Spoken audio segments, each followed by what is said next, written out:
ஆக அரசியலமைப்பு சட்டத்தை முன்னிறுத்தி வரும் ஜனவரி மாதம் 21ஆம் தேதி முதல் தமிழ்நாட்டில் கள் இறக்கி சந்தைப்படுத்தப்படும். தமிழ்நாடு அரசு கள் இறக்குவோர் மீது நடவடிக்கை எடுத்தால் நாங்கள் கேட்கக்கூடிய ஒரு கேள்வி, அரசியலமைப்பு சட்டப்படி கல்லை இறக்கி சந்தைப்படுத்துகின்றோம், நீங்கள் தமிழ்நாடு மதுவிலக்கு சட்டப்படி எங்கள் மீது நடவடிக்கை எடுக்கின்றீர்கள்.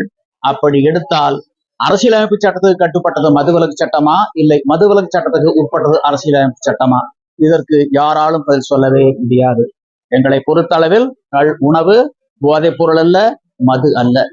போதைப் பொருள் என்றும் மது என்றும் தடை செய்யப்பட வேண்டிய பண்டம் என்றும், கல்லை விட இறக்குமதி மதுக்களும் இந்திய தயாரிப்பு அயல்நாட்டு மதுக்களும் நல்லவர்கள் என்றும் யார் நிரூபித்தாலும் 10 கோடி ரூபாய் பரிசு கொடுப்பதற்கு கல்லியக்கம் தயாராக இருக்கின்றது.